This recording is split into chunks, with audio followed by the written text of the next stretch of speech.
Right then, so yeah, looking at the content of the overview of the new programme, I'm going to go live and look at the website and look at delivery, so some of the key aspects around the programme. First of all, is it loud? Is it too loud? No, okay. Feels it to me. Yeah, oh dear me. Okay, who's familiar with the Six Steps programme as was? Yeah. Right, thank you. It's helpful to know because there's times when I'm making the assumption this is a new programme, you're thinking, so what was the old bit looking like? So I will try and steer back when needed as well. As we go through the session, we've got a question and answer at the end, but please feel free to ask questions as we go through. Sometimes I think it's more helpful because people might forget, or I forget to say something. The only thing I'd ask is if you are able to bring your question to the group rather than talking in smaller groups, because what we miss then, things that can be quite important from smaller groups. Okie doke. So this was the flyer that went out. It's a bit small on there, so don't worry, I'll read it out. And that highlighted the areas that we're going to be changing, and they are the areas that we have changed. So the old programme was a single programme, and we have separated it slightly. If you're familiar with the domiciliary care programme, they're two separate programmes. This one sits a little bit more in the middle, so there's links across from one to the other. But there is an educational side for staff, and there is an organisational change for staff, but usually nominated champions, representatives. So I'll be talking about how they look and what they look. And it got me thinking, when I was talking to one of my colleagues there from Maria Malaband, that education programme could be picked up because it's the self-serving resource online. So it could be care homes who haven't got a facilitator might want to make a start with some of the learning resources before starting the programme. It was more traditional methods of delivery. It was 8 half-day workshops, and now it is more flexible, and I'll talk about how the workshops or not may be delivered. So there is an option to deliver them either individually to organisations or care homes, or to have a standard bring everybody together. And there's advantages and disadvantages in both, but the idea is it's a bit more pick and mix than previous. So not everybody has the same need or the same outcomes.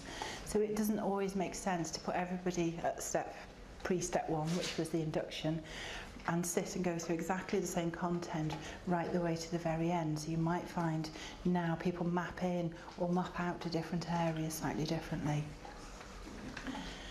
The education programme I've mentioned, we've talked about the audits. It was linked to quality markers, and now it's linked to the CQC, 5 domains and Chloe's.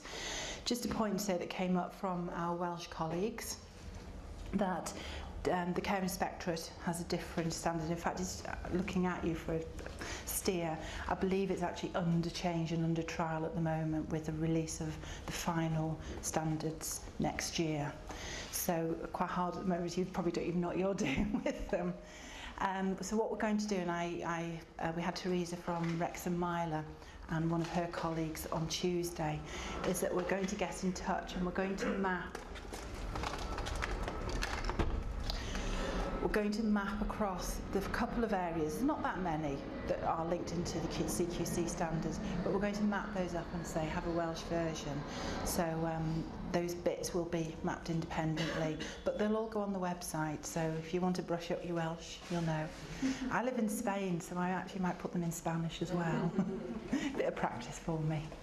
Okay, we've mentioned the audits. The portfolio, that was something that got a lot of comments when we asked for feedback. If anyone done a portfolio for Six Steps or any other programmes? A few nods. How big was it? Was it that big? That big? Did it go into 6 volumes? Had a few where we've spilt over.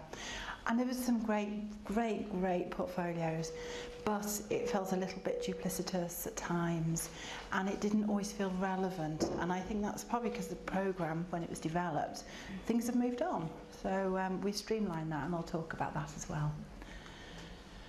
So what has stayed the same? We haven't changed everything. It's still the 6 steps. We're still based on those 6 steps that... Chris, did you read them out before? So starting at the discussions, identifying people at the end of life and discussions, going right the way through a process. And it's a nice systemised process. It makes very much logical sense to me, certainly, that it stays as that. So it's still 6 steps. The role of the facilitator is crucial. We've had some discussion already this morning about then the challenges if there isn't a facilitator. There aren't any quick answers to this afternoon. I wish there were, I really do. But what we're starting to hear and get is by auditing and getting evidence, by showing cost savings, by showing increasing quality, they are the things that are the triggers for both CCGs, and Carol and I were talking as well, councils more increasingly so as well. So there are things within the programme that can increase the impetus. The website is updated, but it has a similar format. We reshelled the website last year, so it was hosted on the network originally. We put it onto its own www.sixsteps.net hosted website. So it felt a bit premature. I started playing around. Carl doesn't know this. Carl's our IT manager, who I taught everything I know about website design. No, you taught me. Yeah, okay. I started playing around with it and looking at different aspects, and then I kind of took it back. I've learned how to revert to original form. Because we've changed things in it, it didn't actually make sense to change the format of the website as well. But you know, I might get my hands on it at some stage. So the website is the same, and same format, slightly different order, as you'll see when we go onto the website. So the first thing to mention are the 2 programmes, the organisational programme and the care home staff programme. Why did we do it? We did it because, on my experience of running programmes including 6 steps, found that there was often a couple of key people within an organisation that took a lead on it. They might have been the person that produced the portfolio. In one case, they were the person who took the portfolio off with them when they went to another job. But it didn't disseminate the knowledge as much. Other organisations did, so there's no one set approach. So we decided to divide it. So the organisational programme focuses on just that, the changes in the care home, the systematic things that need to take place.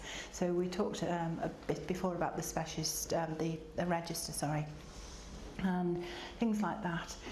They use a portfolio then to assess the successful completion. So we're not talking accreditation. I will talk about that later. The Care Home Staff Programme focuses on development through training and support. And this can be for as few or as many staff, and it can be independent to the organisational programme. So all the resources that we're going to look at are on the website, fully accessible to anybody, and can be used. So there's an option to use that. However, to be signed off as successfully completing, it does require a facilitator. That's because a facilitator will have end of life knowledge and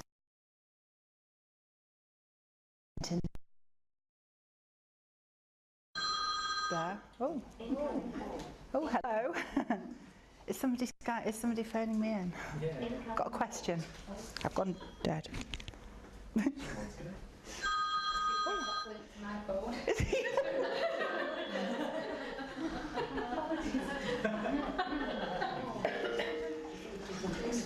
Yeah. Hello, is that Elaine's husband? She's just in a tryst in St Anne's. She'll be home later, but she'll be good for nothing. It's not. Oh, okay. That's a new one. So the care home staff. Ooh, Carl. It's like Halloween already. Care home staff will use something called a 6 Steps to Learning log, again, which I'm going to show you. So that's an independent log that can be kept by staff to record their evidence. So the two are closely linked because they're all linked to the steps, so they aren't different entities. Right, we're going to look at the website first. Hey, so here we have the live website. So So if you've been on the website, like I say, sixsteps.net, a nice easy one to remember. And the home page. And there's different ways into the files, so you can either go in through here. There's a little bit of information about the overall aims of the programme as well. I'm not going to go through every detail, by the way. So the one we're interested in today. Asking about the hall. Okay. So that's quite new, isn't it? That it can join the hall. Yes. Yeah, and we've got gosh, how many members now? I've forgotten how many. So people can post questions and topics up, and I put stuff up as well on that. So we've got the programme overview. This gives information. This link here is the facilitator's guide, so it replaces the previous facilitator's guide, and that's step-by-step for facilitators. Obviously everyone's welcome to have a look at it, and how to support the programme. But the summary is here. So it talks about the programme, and it talks about what Elaine's already mentioned, the stepping on and the stepping off, which I will go through. The 6 steps of the programme, the 6 steps to learning, the collaborative approach, support, and costs and resources. So we've added quite a lot of information to it this time. Facilitator guide, is that available in the hard copy, or do we print it off ourselves? Everything's downloadable, so it's all print offable, rather than we're not selling them or sending them out at all. But you can get to them, and you can save them then as a PDF or whatever you need. Right, previously then, for those of you who've not been used to the 6 steps, we had a recruitment stage, we had a induction workshop, we had the 6 steps, and we finally then had a conclusion workshop. What we've reduced it down to are that if it's being run in the traditional format as programmes, then we've got 6 steps of workshops. Stepping on, slightly different, so let me go to recruitment first before we go to stepping on. Just changed quite a bit on it. This is predominantly for the facilitators. So if facilitators are recruiting for a cohort of homes, then there is information here that they can use to send out to invite homes, to do a presentation to interested homes and give all the information on there. A letter of agreement. There's letters for care homes to distribute to tell other organisations that they're participating. So it's not about keeping it in isolation of other organisations or of any other work. And there's usual things like attendance registers, and you'll find at the end there's certificates that can be printed off as well. And a recruitment PowerPoint presentation. Are sample presentations. They weren't on the previous one. So again, if you're working in a care home, you're able to look at the content that's covered and get the information from that side. And there's also going to be sample lesson plans. If you've used the old facilitator's guide, it's kind of very much a step-by-step of how to run the session. It's a lot more loose than it was previously, but gives suggestions, and there's icebreakers and the things that we can do when we're working with different groups. So the recruitment is the first step for many. The second step then has changed quite a bit. So instead of an induction workshop, in other words, bringing everybody together, this is about stepping on, and this is about the first step of engagement with the facilitator and with the care home staff. And to me, in my mind, this is absolutely crucial. It's about building relationships. It's about understanding the needs of an organisation to how we work with that organisation. And it didn't... Ooh. Your TV will be turned off in 1 minute due to TVs. Keep it on, press any buttons except the power. There you go, okay? Just press any button on the TV remote. Stay on. We haven't got a remote. You haven't got a remote for the TV. It's not a touch screen, is it?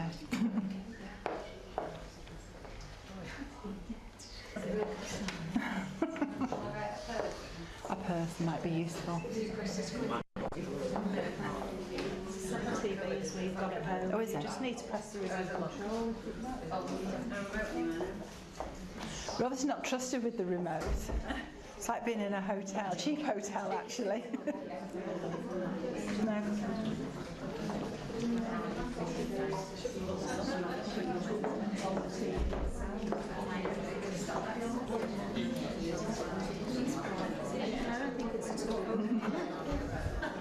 Elaine's getting something. Can we get it off the... Have we got a laptop? Colin had his laptop.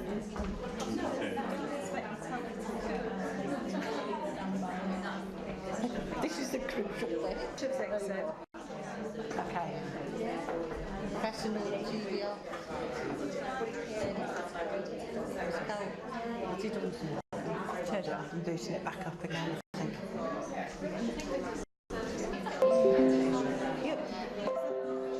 Is that you taking over my map exercise? Where are we now? I'm coming back to that on the other presentation.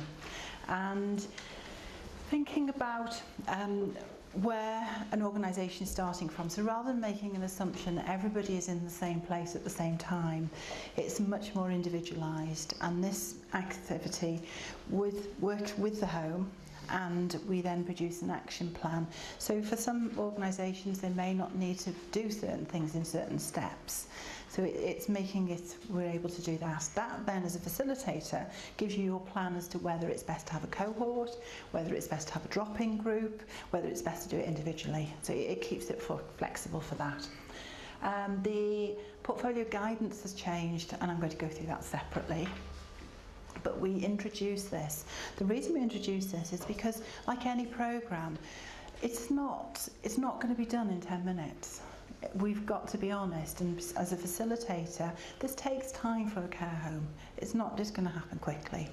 So we need to be saying what the requirements are and what the criteria are. So it's being upfront. And it might be, and Sarah and I work with care homes, and Sarah particularly in our area, and we decide that that might not be the right time for an organisation. So it's being very clear at the beginning. It doesn't mean never, it doesn't mean it can't be next month, it might not be at the time. And then there's portfolios and dividers. On the right hand side of every page are the learning resources. So the organisational programme stuff sits on that side, the educational programme sits on this side. And you'll see the learning logs coming up. Again, we're going to go through those separately. So don't worry that we're not covering them. Objectives have changed and have moved around slightly. Oh, they've been updated. Step 1 is familiar, in that it's still about discussions of end-of-life approaches. This is about recognising people and having advanced care planning conversations. To me, it's something happens very, very early on, hopefully as soon as a resident comes into a home, or even a resident comes into a home ideally with an advanced care plan. So this one starts to set up what we're doing, and it starts to set us up using a register.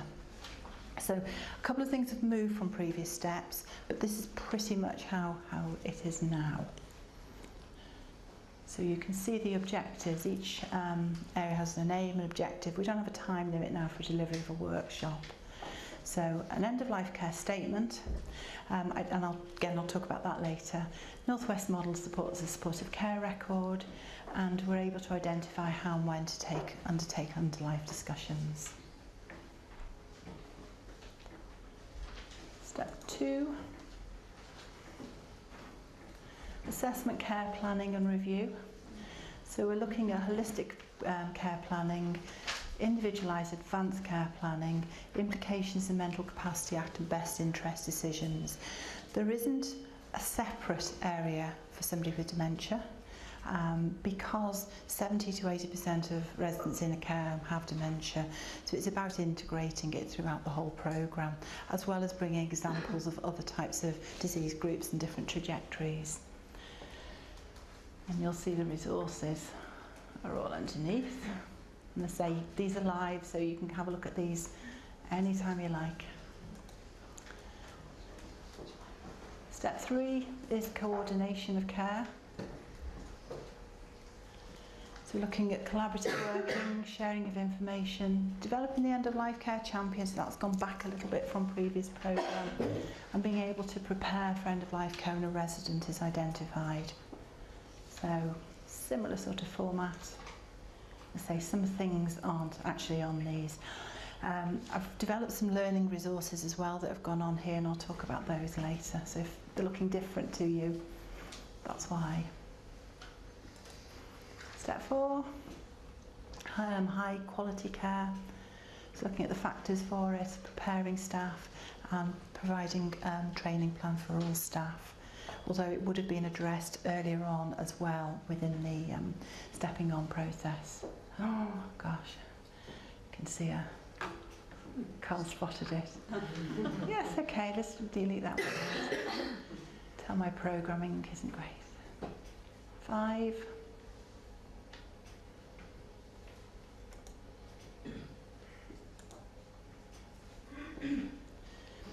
Is care in the last days of life. 5 and 6 have changed an awful lot from the previous version, updated information in it and different resources, but the overall outcomes of these two, the objectives have actually stayed the same.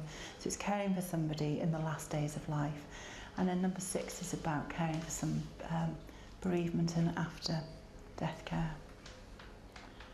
Again, that hasn't changed significantly from the previous time. So we just have the stepping off area. So again, instead of recommending a workshop, although it could be done in that format, there's checking that things are being implemented in practice, and it's the time when the portfolio will be pulled together along with the audits as well. And certificates to print out. The audits are on there, you noticed, high up as well. Okay. I didn't quite catch what you said about stepping off. Is that as a cohort or as... It can be done either, if you're working with a cohort, it could be done as a cohort. If you're working with individual homes or a small cluster, it could be done with those. So it's the point of finishing it's the closure of the programme at that point. I'll talk a bit more about how we carry on, improving care after the 6 steps. So, Lynn, sorry, can I ask a question? yes, of course you Are can. each of these workshops, are they still designed to be half day? Is there a time frame attached to them? They still will lend themselves to half day. I took out quite a lot of content that I felt had slipped a little bit into probably more general care, not irrelevant, but not necessarily directly. So it would fit again quite nicely into a half day. I had a few problems of running a couple of workshops, and they were trying to get through in sort of 3 hours. I was like galloping through some aspects, so that's why I moved things around the programme to try and make them more equal and fit within it. So if you were delivering it, it would be a half day. Thank you. Okay, any other questions? We're going to move on to some of the different aspects in a sec. I think then, just going back to Fiona's point, it was getting very crowded. You want learning disability, you want dementia, you want this, and it was just getting more of an educational program, and it's actually losing the focus of the organisation change. So I think that's what we're getting back to, the organisation change, and that's why we separated the education out. Otherwise it was just sort of swamping it. So I think it has got to go back to that workshops and this is your organisation. That's right, and what we do is we address some of the different trajectories, diseases through case studies and integrating them into the programme rather than pulling them out, making it separate. Okay, anything else? Right, can I go back to my presentation, please?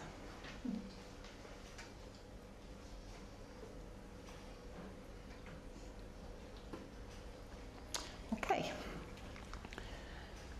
So, we talked about the stepping on, where are we now? It's a mapping activity. What we try to do is keep everything streamlined and linked in with each other, so not introducing something totally new. This is one of the things that we'll be looking at for the Welsh changes, forever known as Change Cymru. They take the CQC key questions and they take the audit questions and they rephrase the audit questions to ask those questions of a home. So it starts to help the facilitator understand where a home is at, and it helps home understand where they want to get to. So it's a mutual thing. It's not about one person learning more about the other. It's about getting together, really.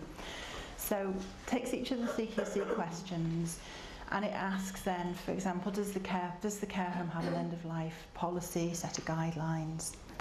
An assessment's made, frequency and attributes. So if it's something that's how often is it done, or when was it last updated in the case of that, and what does it look like? And there's any gaps identified. These then get transplanted onto an action plan, and the home and the facilitator together agree the action plan then that will take place to hopefully achieve these. And I say we've aligned them with the CQC questions because we know they're the things that are being required of homes, but they're the things that make most sense as well. Yeah. Are we doing this with the care home manager or with the key workers? Yeah. We asked really to identify a couple of representatives with this one. It used to be one champion. We're saying really 2 to 3 representatives or champions, but I think where possible involving a senior member of staff is quite important. For care homes here, you'll know the manager can often be the person who says yes or no, and that might be how it can be. So it is about making sure there's a buy-in, and in the recruitment phase there is a sign-in from the manager as well. It's not necessarily has to be a manager, but the manager has to support the process. I think this would be really helpful actually in terms of having run a few cohorts and in terms of you have the awareness to invite the manager along, and they come along and they sign up, and we really stress the fact we run it in cohorts, they have to, their staff representative has to attend, and they all nod away, and then we have the induction and people turn up and you spend the first hour almost, they're completely oblivious to what they've signed up to, they know nothing about it, we know nothing about them, and it's a very painful afternoon almost. Yes. Yeah, with this, I think it would be great if you go out and at least they have some insight in terms of what they're signing up for. Yeah. And they're not just turning up and have no idea what they're doing. So I think this will really help. Yeah. In terms of, at least when they come along, they know what they're doing and we know where they're at. Yeah. Because some of the self-assessments as well, I'm a bit dubious really how they, because I say it's a complete self-assessment and they may feel that they know about these things, but then you realise they're talking about something completely different. Yeah, yeah. I mean, in the same way as... Sorry, Fran, I didn't mean to interrupt. No, I was just saying I think it's very positive. Great. I mean, it is about, in some ways it may feel, gosh, this takes more time, but I think it's time well invested, because I do think it's about starting that relationship, setting those shared goals together to move forward. I say it might not be a manager that comes to the event. Some of the care homes around our area are getting bigger and bigger. I went to Canada a few years ago, and their beds, and this is what we're heading towards, were sometimes several hundred beds in a home. So it's not always appropriate to have that person who's leading the organisation, but that person needs to be delegating to the right people then to engage with, like you're saying, Fran. So I won't go through them all, but again, all on the website, but they link into the questions and it helps set the ground. The action plan also has an area for the wish list. Are there areas in which a home or a facilitator, because they might have a special interest, would like to move forward and develop as well? Okay, so that gets completed, it gets transferred onto an action plan, that becomes the starting point. So no more induction, we go straight into a step 1 then. Other things then that are different, so I'm not going to go through each step because you've seen what the content of the steps are. I'm going to go through the things that are different. I'm not going to mention anything else about audits. I'm looking for, she's gone, she's there, hiding at the back, in case your phone rings again. I can't stress how important they are. I mean, audits are part of my day-to-day job, and they're massively valuable. We are getting funding on the back of things that we are auditing. Is that true, Carl? As Carl has it from the IT perspective, we need a database to manage our data. But it's making a massive difference. But it's not just about getting money in, it's about evidencing change, and it's also knowing what things we're doing well. I think of our own organisation, what we're doing well, what aren't we doing so well, what do we need to change, and it gives a real structure to take things forward, a good audit. So that's what we hope we've developed for this programme. The next thing to talk about, which is different, are the learning logs. So there are 2 of them. This was a change following the pilot programme. Karen, one of my colleagues, piloted some of the resources to say, and she said, well, actually we need 2 separate ones. And I have to say I was a bit hesitant to start with, but there was a very good case put forward, and that's what we've done. So I'm not going to go through both of them, but I will show you the outline of them. Now, Success Champions or representatives, whatever we're calling them, have one, and they complete theirs as previous. However, care home staff will also be allocated one of these. In stepping on, it needs to be agreed how many staff. It might not be every single member of staff, but it might be on a small home or a home that does a lot of rotation, that is appropriate. So again, flexible, and for the facilitators to help to decide what that is. There's no harm in everyone having one. We might want to agree how many people complete them. These are steps set out under steps. So the next slide shows you a snapshot of one and just an overview of the others. Both booklets are in a similar format. I'll tell you the differences at the end. So we've got step 1 here, and what we've got, I can't use that, can I? A number of key learning outcomes on the left-hand side, and the second grey box are optional learning outcomes. So there's areas that match and are required, but again, as a facilitator, you might decide to move them slightly. But they match, and they can see how they can be achieved. So the second box evidences how they're achieved, the third box by when, and the fourth box by who. So it might not be the facilitator, it could be the Success Champion that signs off the care staff, or it could be a training manager. You're not, you're smiling. I thought you were going to be having to sign them all off for everyone. Champion, yeah. Or it could be a training manager, or it could be a regional training manager. So it's deciding who that is. They're set as outcomes rather than you must attend this session deliberately. One, because we know nationally there's a whole range of different activities going on, and locally there's quite a difference. So the outcome could be achieved in a number of ways. So it could be that the facilitator delivers a session. It could be the facilitator uses one of the resources that are on here. And again, I'll come back to that in a bit. It could be that you use an existing resource out there, such as eELCA. So there's no one way to achieve these. And it's looking to see that the outcome is achieved rather than it's tended on a study day. Also, you may be running events that meet more than one outcome. So, for example, in the Northwest, we've got something called Advanced Care Planning and Difficult Communications. That covers what it says on the tin. But that would actually mean if you had a member of staff attend that day, and whether it's split into a single day or 4 sessions like Sarah's running, you probably find about 30% of the outcomes could be achieved through attendance on that one day. So it's not trying to make this onerous, it's trying to think what is important, what will help the care of residents, and how then realistically can we achieve it given staffing issues and challenges. Can I just mention that then, sorry? Yeah. Because you mentioned the training, and that is available for everybody in Greater Manchester. Have you all got the details of that? When those dates are? No. Will it be helpful if we send them out? Because that is for all frontline staff in Greater Manchester. It's the one day rather than the trainer, I think you mean, Chris. Yeah, but they could send frontline. They could send staff on one day training. Yes, yeah. There's across the Northwest and up to Cumbria and Lancs actually as well. There's a number of venues. Elaine, I know your team are running a lot. Fiona, your team in Tameside are running a group. We're running a set over in East. You running something? No. But you're good. Yeah. Yeah. We can attend any of ours if we can probably attend any. Yeah, if the dates are up there. Yeah. So it covers advanced care plan difficult communications in 4 sections. Sometimes called the Mayfly training because it's been branded with a Mayfly as well. And it's a great day. It's a very interactive day. It's quite fun. A few tears as well. It's a bit sad. But something like that would hit lots of outcomes. So There's no one way to do these things.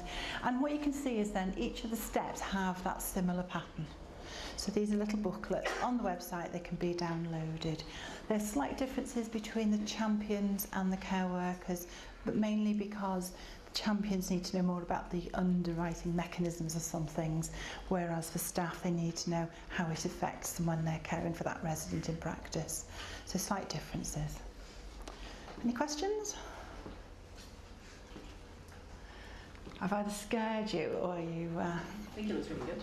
Do you? Thank you. Really robust, I think, for the staff, and expect more from them. They'll get a lot more out of it to take with them elsewhere. Well, that's a really good point, actually. I should have said that. If you've got staff moving around and you've got someone who's completed it in one area, it will be recognised in another area as well. The portfolio. This was another bone of contention when we got feedback. It used to be, I think, about 16 pages long of just the requirements, and I say it was sometimes several volumes thick when it did come. We've aligned this. This is one of the another of the changes with the Welsh thing. So there's 3 points that we're going to be changing to align the Welsh area. But within this one, safe, effective, caring, responsive and well led. I bet for those who weren't care homes, it's like, yes, I know this, I know this. And then the Chloe's, which are the key lines of inquiry, they're the questions broken down into a little bit more information. So what we have, again, I've done something quite similar to it. They're under each of the key questions, not the steps. The reason being, the steps meant that they crossed over. So communications, for example, comes in every one of the steps in some format. So you're having to evidence it in every one. So what we did is think, okay, let's look at these the CQC questions. So we have, what have we got first? Number 1, which is safe. There's three areas that we'd be looking for evidence for. And then each of the key questions, effective, responsive, caring and well-led, have a page. So it's kind of down to 5 pages, and it gives examples of the evidence that would be required. There is an additional facilitator guide on the website that also helps facilitators about looking what that would mean for them, marking or I suppose marking, can't think of another word for it. So this gets introduced at the very beginning, you notice. This is the stepping on. So again, people know what is going to have to be completed. This is sometimes a bit, the old one certainly was a big shock for a lot of homes that were sitting up all night completing portfolios. The sad thing about the portfolios, they were fantastic, but they didn't get used sometimes afterwards.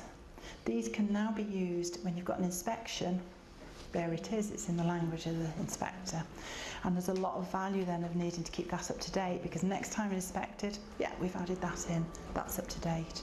So there's an automatic relationship between the inspection, the portfolio and the 6 Steps programme. Is it me or the planes get more frequent? Okay. So it's similar format to previous, but a restructure, big restructure, but nothing that if you've seen them before, you'll be surprised, and hopefully if you've not seen them before, straightforward.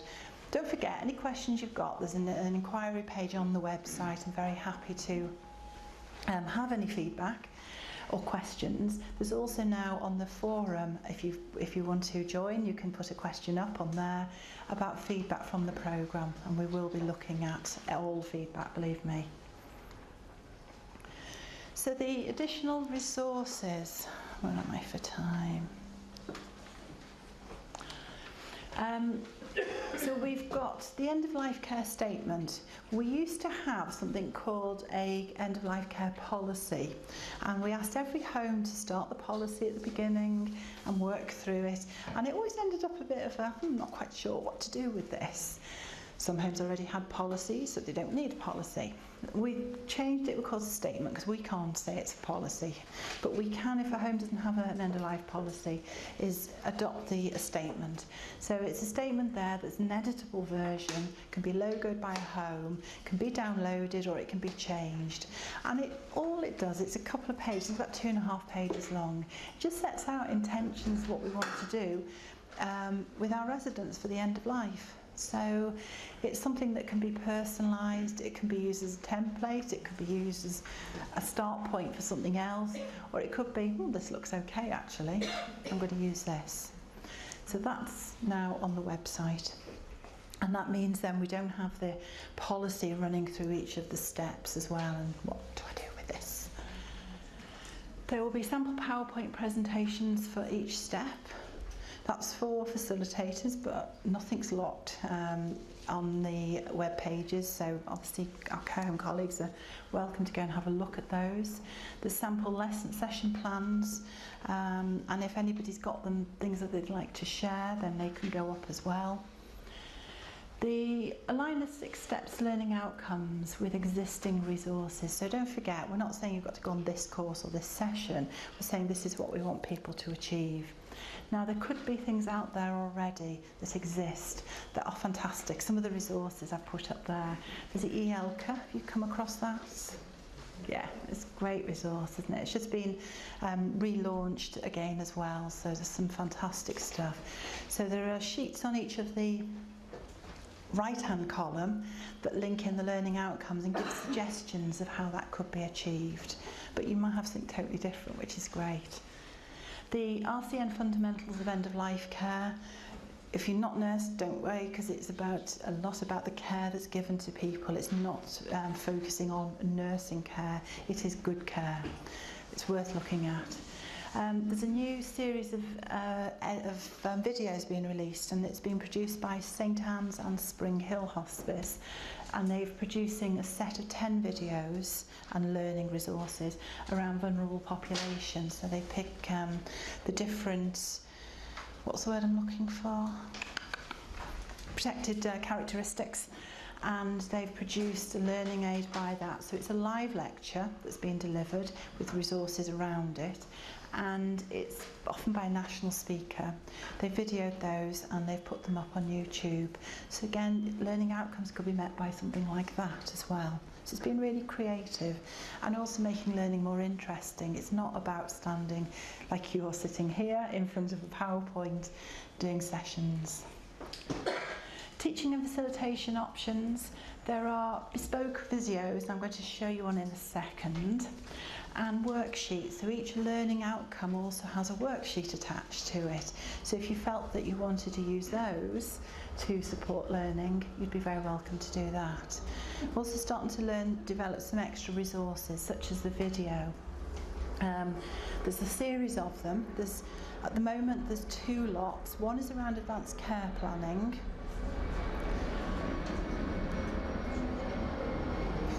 That was a noisy one. Yeah, it's going to Dubai or somewhere, isn't it? Australia. So there's one around advanced care planning. So it's in a couple of parts, and it's having a conversation with somebody in a care home, a resident. It's having a conversation that goes well, one that doesn't go quite so well, and then there's also another additional conversation, having a discussion with the daughter as well. So there's a suite of those, and then there's a communication one around breaking bad news. So it's about telling somebody, a daughter, that her dad is actually dying and she hadn't got that. So we've filmed a few scenarios. So I'll show you a bit of one of them. It's the 1A, Carl. Only for a few minutes. This won't be very long. Betty?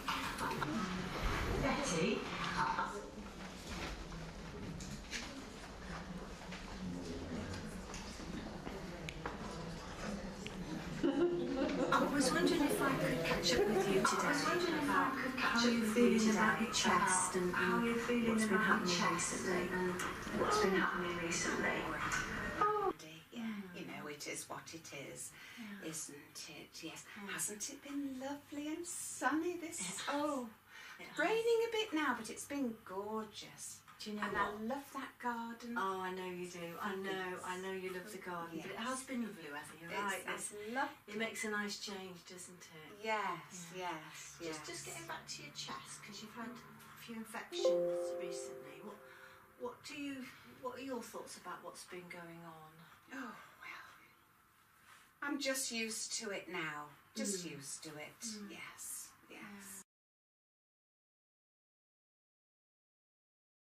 One of the clips, and there's a few. We use one of anyone who knows Sally Jeans. She's next Macmillan nurse. She's my manager. She's recording this. We have an actor as a patient, and then for the two that we use daughters, it's our own staff, but we use non-nursing, non-professional staff. They are professional. I shouldn't say that. They are non-clinical, so they're not coming along with what they think they ought to be saying, and it's quite interesting watching it. We didn't give them. We told them where we wanted to take it, but we didn't give them a script. And they're quite tricky in places. So each of those will have a crib sheet with it and some key questions to use to facilitate. I'm going to keep an eye on that, because if they are successful and used, we will carry on producing a few more things to be used as well. The next bit is the second video. Look at him. Yes. Thank you very much, Betty, for being involved this afternoon. Thank you very much, Betty, for being involved this afternoon with us. You've had two conversations today. You've had one with Mandy, the nurse, and then you had a second one with Louise, your daughter, involved as well. If we go back to when you spoke to Mandy. Yes. How was it for you? How did it feel having that conversation? I found it helpful when Mandy asked me how I'd been recently.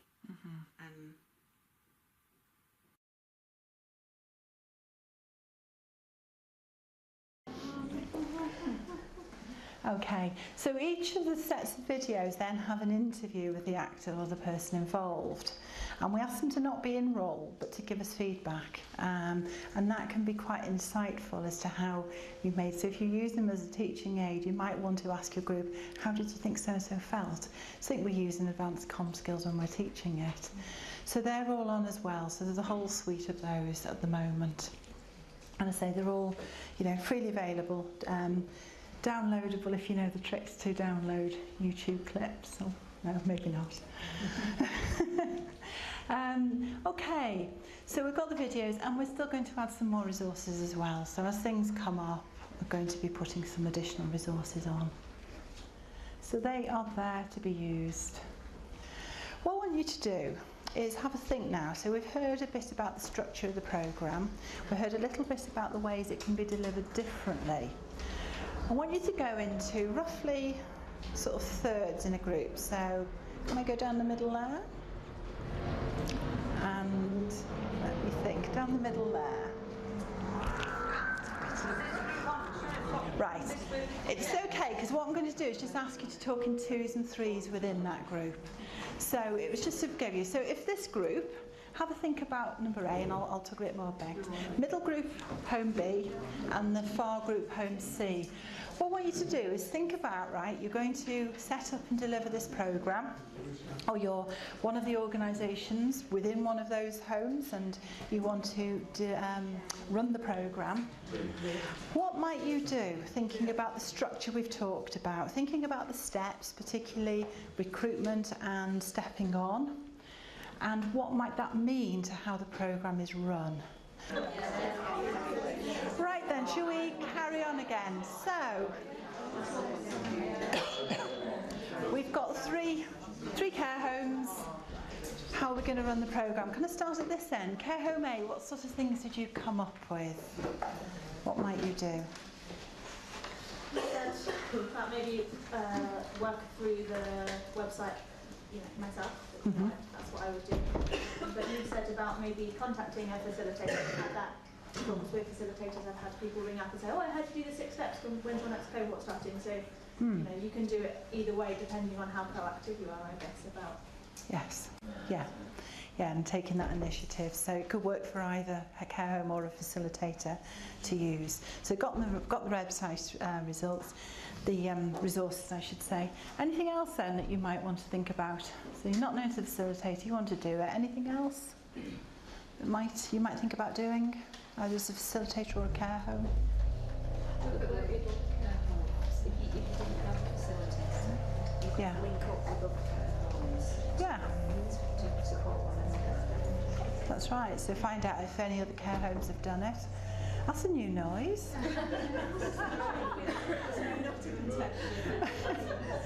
We've had planes, phones and something strange going on in the back there. Okay. Yeah, so phone up Hazel, speak to other homes. You could link up. You could, I mean, talking about resources, if you're in a company, it could be about joining resources together to pay for some facilitation time as well. Because I know there is some training funds in some organisations. Thank you. Anything else? I think as a care home or a facilitator, it's looking at what the key aims and objectives are for that care home and the staff within it. Yes. You know, where does that fit in the 6 steps or any other educational programme, and kind of target that, and why is it that they want to do that programme specifically, or is it just actually they've had quite a lot of hospital admissions for residents, and can you target that differently through education and clinical practice? Yes, so it could be quite focused interventions. And I mean, homes are doing, those you work in the homes are doing fantastic work with homes. It's not always about, gosh, this home's really awful, they need everything. It might be that you've identified an area, you think we could improve on this, we could be better at that. So, and this is about giving the opportunity to target and focus things. Thanks, Sam. Anything else from Group A? Oh, thank you. I think it's important for the facilitator to be able to evidence to the carer on what background they're coming from. Okay. That they've got the knowledge and skills to help them. Okay, tell me a bit more. What would you expect to see? I think it's that you're an accredited person, that you'll know what you're talking about. Yeah, I think that's a really good point. And there's often this assumption, I've come along to do this, so what have you got? I'm still buzzing when I go past there, Carl. So I feel like one of those cows, that can't go near the fence without getting electrocuted. So knowing what you'd expect from a facilitator. And what we're going to do is, again, we're talking to somebody at lunchtime about it, I'll put requirements for facilitators. There's nothing in stone, and facilitators will have different skills.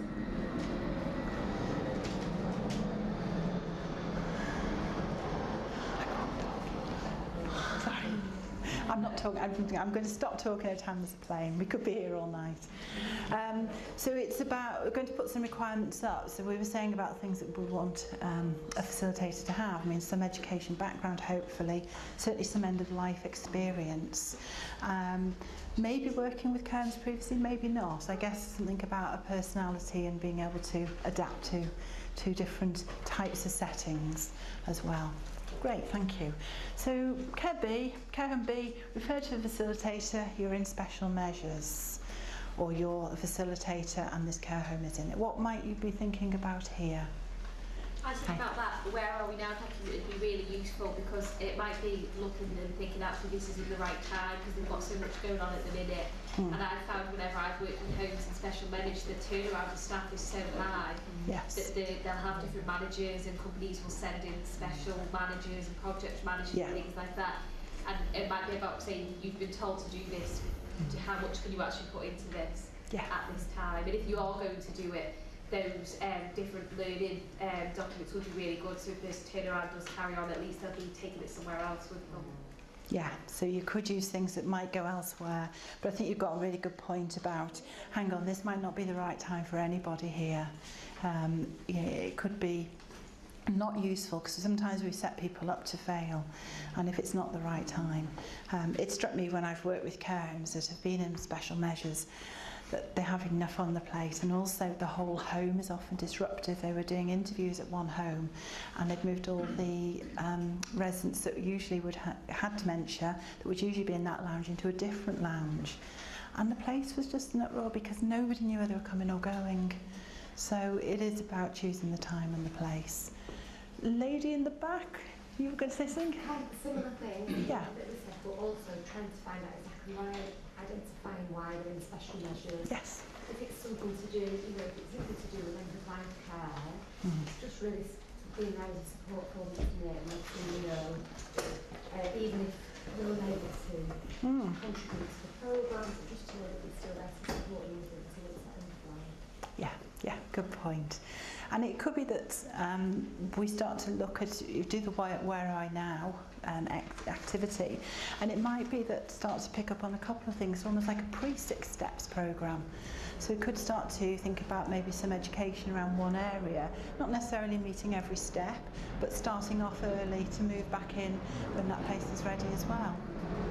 Anything else group-wise that you think? It's quite interesting to know, I agree with my colleague, why they are in special measures, because in this day and age when there's a focus on looking at scrutiny of who's going into hospital and why, there is the chance that somebody's going to say, this home is sending an awful lot of people in who are dying, so what's going on? And trying to understand, as our colleague said before, this is not just down, is what's happening just down to the home, or is it actually the wider health and social care team that are failing to support the home in an appropriate way? That's right. It's never straightforward if somebody's failing. Yeah, and it could be a lot of new admissions in a short time. The people who spend less time in the home are more likely to go into hospital. Partly because of acuteness, partly for not knowing people, and probably lots of other reasons. So understanding, what's going on. Anything else? I can't remember where the divide was. That way, thank you. Okay. Care Home C. So you've completed the programme, or as a facilitator, your care home's completed it 2 years ago, kept the portfolio up to date. What are you going to do? Keep the channels of communication open. Yes. Invite other staff to the programme. It's a rolling programme. Get staff that are maybe new to the home or interested onto the 6 steps programme. Other education, in-house education, you can facilitate that. The books you had on the 6 steps website, you use those? Yes. Yeah, so new staff picking up and learning the logs and keeping a turnover. Maybe reviewing champions, are they still there? Are they still interested? Are they still able? Anything else? It's a re-audit. So it's about re-auditing our questions because people are saying, and seeing that they've said that and then it be up to standard which should be. Yeah. So we'll just see where they actually are. Yeah. So, I mean, hopefully with the portfolio now feeling more relevant, then it will be kept up to date, or if not, a check back and see, has it been, can we improve, and again, helpful for the next inspection. It could be about doing a re-audit, and certainly after 2 years, it would be a good idea to see where they're up, repeat the knowledge, skills and confidence of staff. And it could be going back and doing a where are we now, and see whether there's any difference from the where were we then to where are we now. Okay. So, no, it's all right. It brings up something I wanted to ask anyway about, in our area, the CCG asks us every year if the care homes, or both care homes and nursing homes, have they had end-of-life care training, and about the accreditation for 6 steps. So I was going to ask really, what do you say in terms of with the programme, in terms of how long does it last, if you like, or being re-accredited? So we've currently been trying to go back every 12 to 18 months, like you've said, just doing those audits again really, and looking at the portfolio, and is there up-to-date evidence from the last sort of 18 months, but is there any timeline that you specify or that you'd advise? All we can do is advise, because areas will do it differently. I mean, what my advice would be is no longer than 2 years. Trying to be pragmatic, really. I mean, I think 12 months would be the ideal, but if you've got the next cohort going through, it might not be achievable. Things can change the day after the portfolio has been submitted, as you'll know, Fiona. So it's a hard one. If you are aware and you get to a position where you've perhaps got a care home C that have gone in special measures, that might be about doing a re-audit and revisiting as well.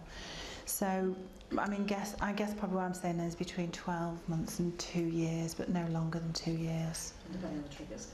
Yes, that's right. And can I just mention that what some care homes do at the end, when they have a celebration, they have like an awards ceremony, and some have a plaque, and I think you've got to be careful with the plaque that you date it, because they could be saying there are 6 steps home 5 years down the line. We come across that with quality, and we're going to some clients and it's been there for years. So it's only really up to date. We only say that they've achieved it at that moment in time. So at some future time, if it's not dated, there could be an expectation that's not. I mean, we only issue a certificate and that's dated, but if there are plaques or other awards being given, then it's nice to have some recognition. We've had award ceremonies with our cohorts together, and we've had it published in the paper, and it's a really positive thing, and I think it gives a positive message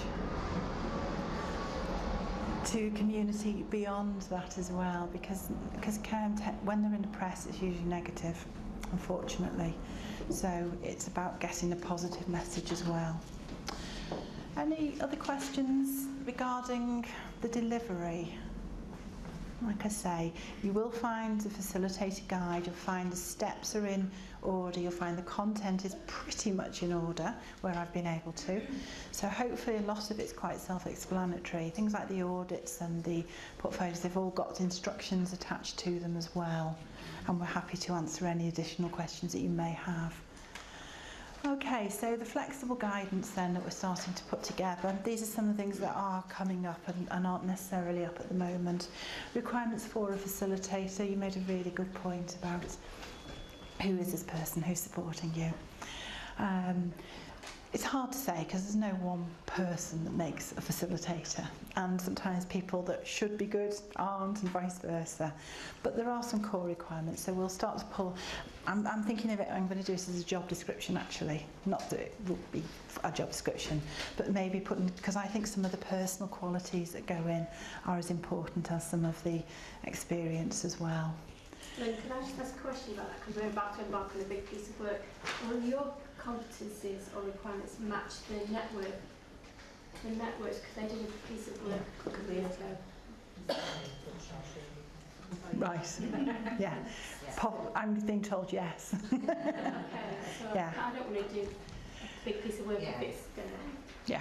somebody else is going to do it. It was a piece of work. Right. It was to include job descriptions, but it was like generic, this is what expectations. Right. Yes, and I mean that. I'm going to have a go at that, and I'll certainly obviously share it with you before it goes on the site then, and hopefully with you, Elaine, as well. And mapping over to things like we were talking to Carol at lunchtime, skills for care requirements as well. So I'm going to definitely be in touch with Carol to think about that. It's about how we manage it. It can't be linked to too many things, but it needs to be linked to the relevant things.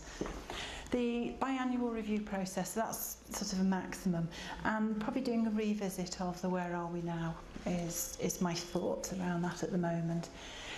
Guidance on setting up an end-of-life group, not that everyone may have the opportunity to do that. Over in Western Cheshire, and Karen, who's doing feedback, who would have done feedback this afternoon, she's been running an end-of-life care group for 5 years, 6 years, and the attendance is variable, but generally it's consistent and it's good, and she's kept the momentum going for that long. So I'm going to ask her if she'll put something on, but also if you're running groups or you've got guidance you'd like to add, we can put that up as well.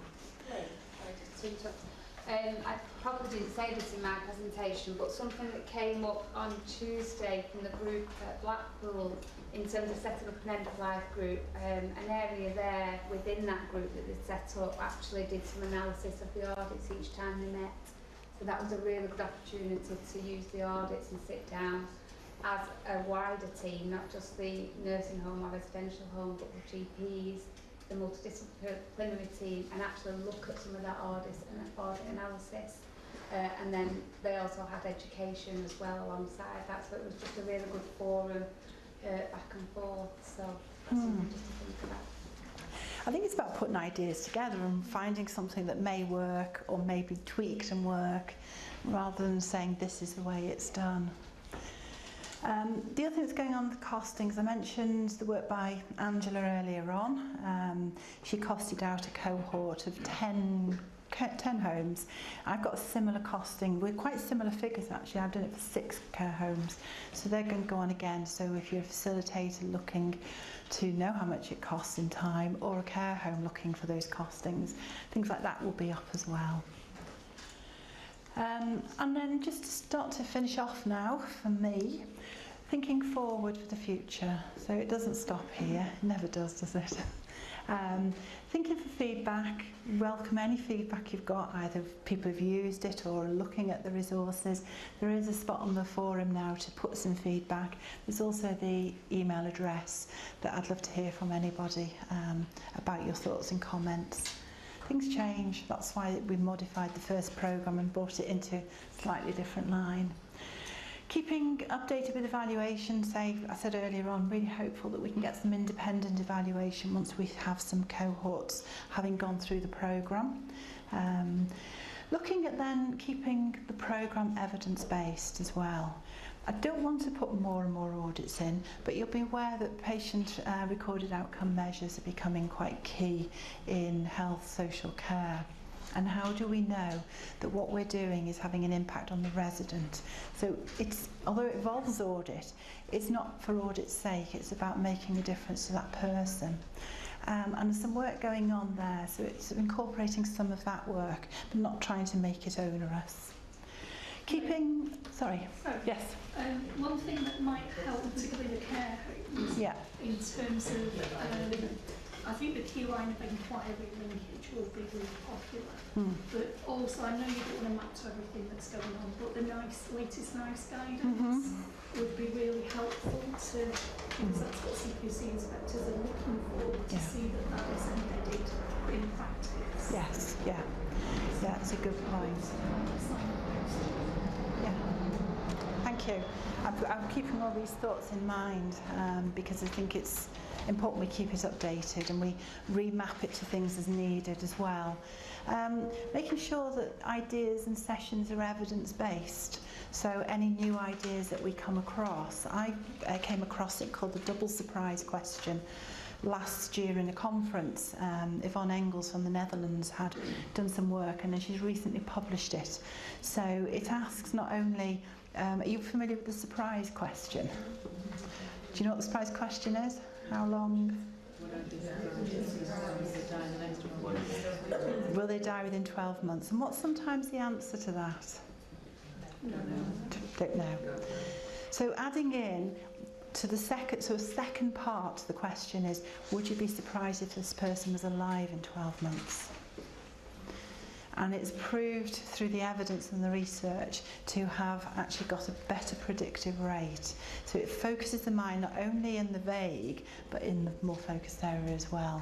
So it's just starting to increase some of the knowledge that's out there that we can also incorporate.